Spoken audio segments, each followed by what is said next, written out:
নিকট আত্মীয়র দ্বারা আক্রান্ত এক গৃহবধূ। ঘটনার বিবরণে জানা যায়, বিলোনিয়া মহকুমার বড়পাথুরি লক্ষ্মীপুর এলাকার বাসিন্দা পার্থ প্রতিম মুহুরীর সহধর্মিণী ওনার স্বামীর নিকট আত্মীয়ের দ্বারা আক্রান্ত হন। এই অভিযোগ নিয়ে সংবাদ মাধ্যমের সম্মুখীন হয়ে পার্থ প্রতিম মুহুরীর সহধর্মিণী তনুজা মুহুরী জানান, জ্বালানির লাকড়ি নিয়ে ওনাদের নিকট আত্মীয়ের সঙ্গে বিবাদ ঘটে। এই বিবাদের জেরে গৃহবধূর ভাসুর নিরঞ্জন মুহুরী, যা কল্পনা মুহুরী, ভাসুরের ছেলে রাকেশ মুহুরী এবং শিখা মুহুরী ওনার ওপর আক্রমণ করে বলে অভিযোগ। আক্রমণের পাশাপাশি গৃহবধূ শ্লীলতাহানির প্রয়াস করে বলে অভিযোগ। নিকট আত্মীয় দ্বারা আক্রান্ত হয়ে স্থানীয় বড়পাথুরি প্রাথমিক স্বাস্থ্য কেন্দ্রে চিকিৎসা পরিষেবা নিতে গেলে গৃহবধূর অবস্থা আশঙ্কাজনক দেখে গৃহবধূর উন্নত চিকিৎসার জন্য শান্তির বাজার জেলা হাসপাতালে রেফার করা হয়। বর্তমান সময়ে গৃহবধূ শান্তির বাজার জেলা হাসপাতালে চিকিৎসাধীন অবস্থায় রয়েছে। গৃহবধূর ওপর আক্রমণের বিষয়ে অভিযুক্তদের নাম দিয়ে বিলোনিয়া থানায় এক লিখিত মামলা দায়ের করা হয়েছে বলে জানান। গৃহবধূ জানান, ওনাকে প্রাণে মেরে ফেলার হুমকি প্রদান করা হয়েছে। এখন দেখার বিষয়, ঘটনার সুষ্ঠু তদন্তে ও ঘটনার সাথে জড়িতদের শাস্তি প্রদানে পুলিশ কী প্রকার পদক্ষেপ গ্রহণ করে।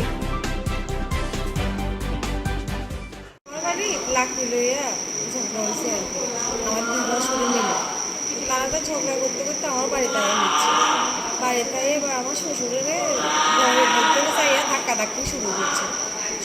তো আমি বাইরে বলছি যে আমার বাড়ির মধ্যে কি লেগে আছে, আমার বাড়ির থেকে বাইরে আপনারা যা করবেন করেন কিছু করে। রাকেশ মুহুরী, আমার বাসুরের ছেলে রাকেশ মুহুরী আইতে একটা বড় লাঠি নিয়ে আসছে আমার বাড়ি, কয় যে মাগে এটা তোর বাড়ি দি এই কথা কইয়া আমার লাঠি দিয়া যেন হচ্ছে এমনি মারছে। তার মা আমার পিছন দিয়ে হাতে দিয়ে আমি ধরে রাখছি। এটা যেমনি খাচ্ছে আমার শরীরে এই মোটামুটো বাঁশ দিয়া আমার ঘরের ঝাড় দিয়া তার বাবাও মারছে, তার ফোলাও মারছে। তারপরে ভাসুর এই নিরঞ্জন মুহুরী, তার মা কল্পনা মুহুরী আর হাতে দিয়ে পিছন দিয়ে ধরে রাখছি। আমার মাথা ব্যথা সমস্ত কিছু ফেলাই দিছে আমি। তারপরে আমার মেয়েরও মারছে ঘরের ভিতরে। আমার শেষ আনি ঘরের ভিতরে আমার শাড়ি টাড়ি সব সব কিছু ছিঁড়া লাগছে। আর বালিশ চাপা দিয়ে ধরে রাখছে ঘরের ভিতরে। তার মা আমার পাড়ি ধরে রাখছে, তোমার আমার বালিশ চাপা মায়েরা লাগবে। এরপরে কালকে হসপিটালে আইসি পরে আমার মারের ধরে তোর হসপিটাল দ্বিতীয়বার হসপিটালে। আর আয়দের পরিস্থিতি রাখতো না, আমার মায়েরাই লাগবে।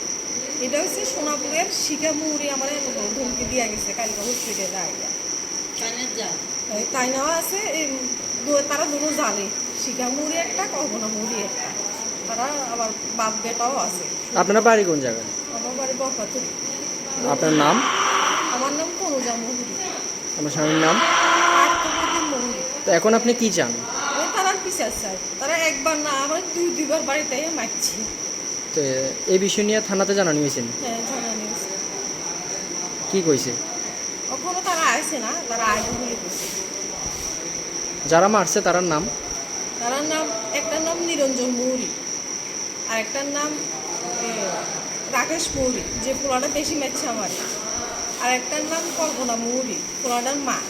আর একটা আছে হচ্ছে শিখা মুহুরী, তার বাড়ি হচ্ছে সোনাপুর।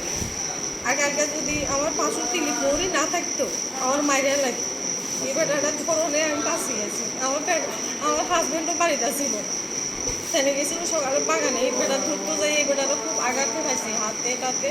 এই বেটাও খুব আঘাত লাগছে। আমার মায়েরাও মারছি। আমার পাশের মায়া যে দিলীপ মুহুরীর মায়া, তাইও পিঠা খাইছি। তারা এখন হাত ফাল হাঁটতে পারে না। দীর্ঘ